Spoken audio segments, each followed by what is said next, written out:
stories over here, huh, kids? You should be happy. Not? Probably not. Insatiable desire for stories. These children are. You're not saying anything? All right. Let me just say a little bit about this Marami Rottenberg. First of all, what? Want a story. Well, I'll tell you a story. But I told you a lot of stories. I told you the story about the two men that argue about the plot of land. I told you that story. And I even told you a joke about the rabbi with the golfing on Yom Kippur. But okay, I'll tell you the story anyway. First of all, here's the story about the Maharam of Rottenberg. His name was Rabbi Meir of Rottenberg, and he lived around the time of Rashi. He was one of the Bali Tosfos. And there's different stories, different versions of the story that was written. But the one, at least, that's brought down here in Chabad is sort of like the one that I told you. And the story goes like this. He was imprisoned by the Duke or whatever it is of Germany, at least where he was, Rottenberg. And he was put into a high tower over the Rhine River. It was locked. His pupils would bring him food. And but it was forbidden to bring books to him. But he knew everything by heart. And so he learned all the Torah by heart. He would learn out loud by heart. And his pupils wanted to ransom him, but he refused. I'm telling you, there's a lot of different opinions. There's a lot of different versions of the story, but he refused. He said, you can't pay. He wants too much money. The ransom was like $1 million or something. And he said, if you ransom me, then they're just going to kidnap me again. They'll kidnap other people. We can't allow them to do it. And he ended up, he died in exile. He died in this, and nobody even knew that he was dead. People didn't know that he was dead. I guess they would bring him food. They wouldn't bring it directly to him. Anyway, he was learning Torah by heart, but it really pained him that he didn't have an actual Sefer Torah. There happens to be a law that says that things that are written down, like oral, you're not supposed to say them by heart. I guess except for Sefer Tehillim. Anyway, so he had tremendous pain from this. And on Shabbos and on the Yom Tovim and things like that, he didn't hear the reading of the Torah. One night he went to sleep, and the angel Gabriel appeared to him and said, we've heard your prayers, and we're going to give you one of the Sefer Torah of Moses. Moshe, the day that he died, Moshe Rabbeinu wrote 13 Sefer Torahs. He gave one to each one of the tribes. We don't know where they are. And the last one, it says, when he died, he took it with him into heaven. So this Sefer Torah we're going to give to you. He was amazed. He woke up from his sleep. And so there he saw there was the Sefer Torah. So, and he would read from it. The request was when you read from it at a loud voice, and all the times it has to be read, and all the big tzaddikim and everything will come and listen to you read. And so it was. He would read the Torah on Shabbos and on Yom Tov and on Mondays and Thursdays, and it would feel very special. The room would be illuminated, whatever. Anyway, he felt that his time was coming near, and he wanted to write a Sefer Torah for himself. He figured maybe somehow or other he could smuggle it out, give it to people, because this Sefer Torah was very, very exact. It was one of the Sefer Torahs that Moses himself wrote. It says, by the way, where did I have this? I had the book over here. Here it is. No.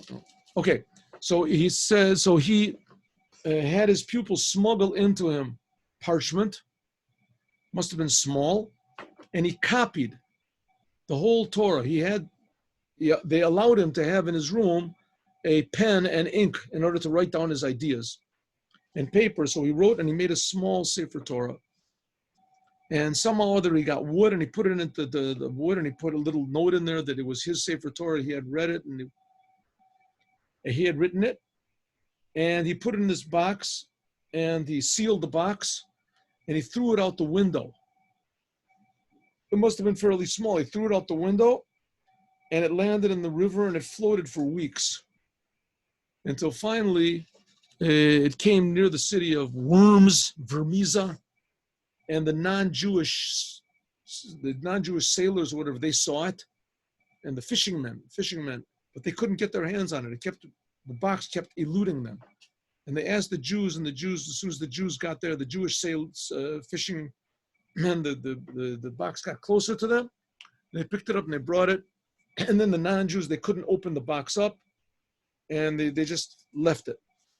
And the Jews took it and they opened it up and they found that's the Sefer Torah. That is the Sefer Torah. And the altar, the Rebbe writes, where is this book over here? Did I put it back? Maybe I put it back, huh? Here, I'll read just one second. There's a book of Chabad called Yom Yom. Oh, here it is. Oh, yeah. It fell on the ground.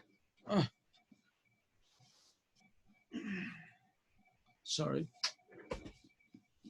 It's on the 7th day of Elul. On the 7th day of Elul.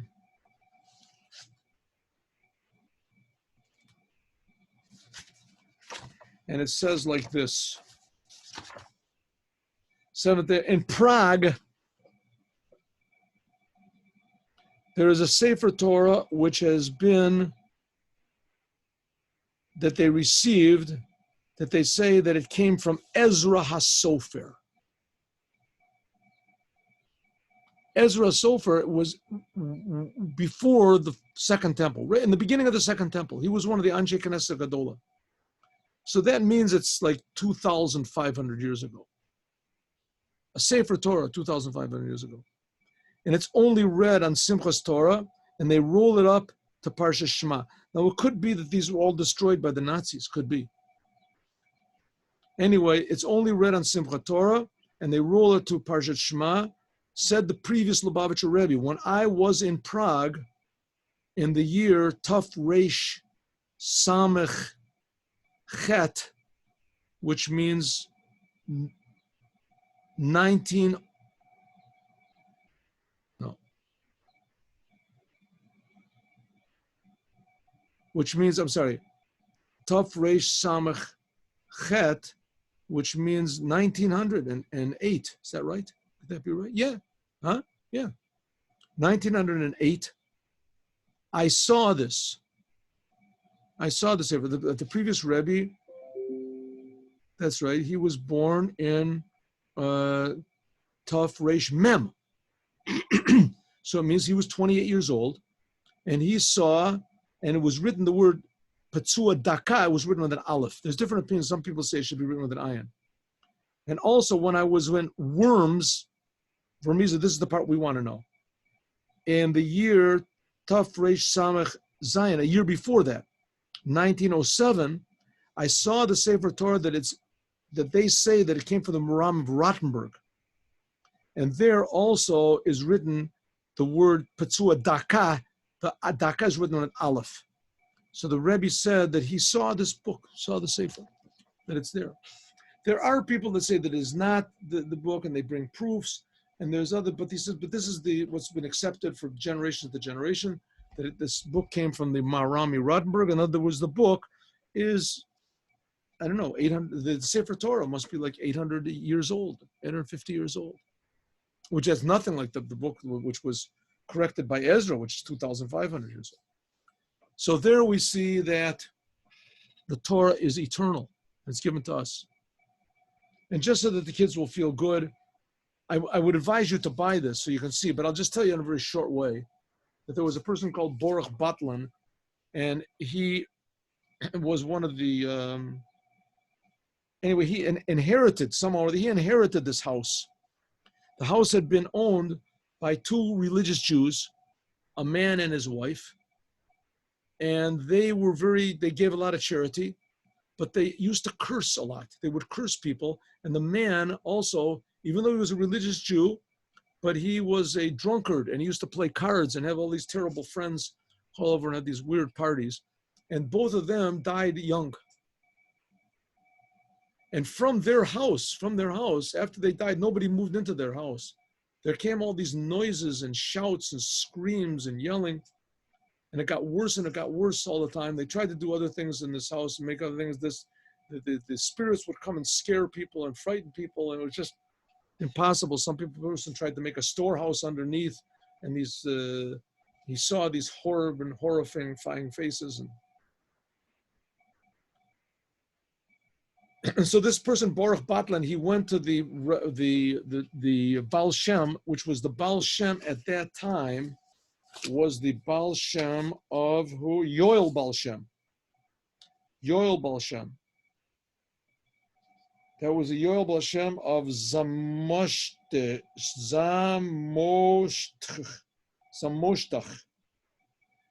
Anyway, he told him exactly what to do and how to get rid of these spirits.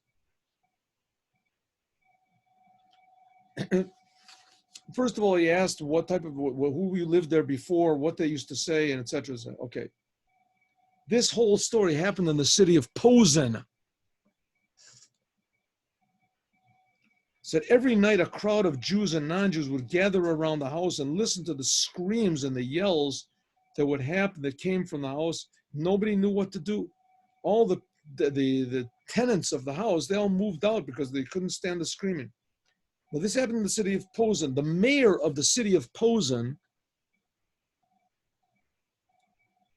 okay, I'll read now what it says. Oh, ready? I'm going to read to you, reading. The mayor of Posen at that time was a strict religious Christian. He was very friendly to the Jews. He was a Catholic. When the story of these spooks and ghosts reached his ear, he couldn't believe it. He decided he would go himself.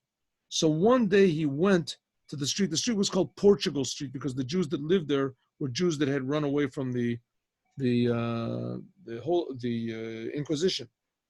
Portugal. He went there, and suddenly he heard the yelling, the screaming, the clapping of hands, drunken singing as he got toward the house. He recoiled in horror, and because he was a devout Catholic, he went away to see the bishop and give him a special prayer so that these tenants should leave the house and leave the town. The bishop said, I'll take care of this myself. He called together all of his priests. They prayed together in the church. Then they all walked together, carrying flags and crosses and all sorts of pictures. They walked right up to the house of this goldsmith, of the haunted house. As soon as they reached the door, they stood right in front of the door, and they sprinkled holy water, what they called holy water, on the walls. The priests closed their eyes and said a prayer. Now this apartment that this goldsmith lived in, this drunk that he died, that he was the cause of all these spirits, that he and his wife lived, it was on the first floor, and there were 4 windows facing the street. All these priests were there. There was 50 of them.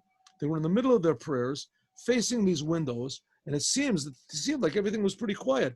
All of a sudden, these 4 windows suddenly flung open, and terrible, frightening faces that were so scary stuck out. They were so horrible, and there was screams, blood-curdling screams, that several of the priests fainted. Even the bishop, he was totally frozen. He couldn't say a word. All the people were there ran away in terror, and it spread through the town. When Baruch heard about it, so he told the people what the Baal Shem Tov had said, how to get rid of these, because the Baal Shem Tov told them exactly what to do. Then they invited the inheritor of the goldsmith's house to discuss it with him, and they said, give them one of the rooms. That's one of the things that the Tzemach Tzedek, that the Baal Shem Tov said, that now the house has to be used for a Beit HaMidrash. It should not be sold and rented to anyone. It should be used only to learn Torah. Do you agree? The new owner said, okay, if it'll get rid of the spirits, I'll agree.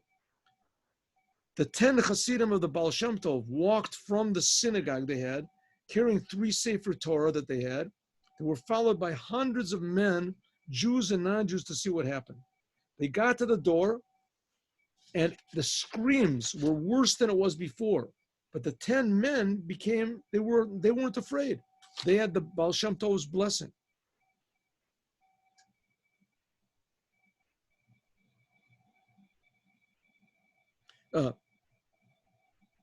Okay, the story continues, but I'll just tell this first part of it. they screamed, they yelled out 3 times that the Holy Spirit should leave the house and make room for the holy scrolls of the Torah.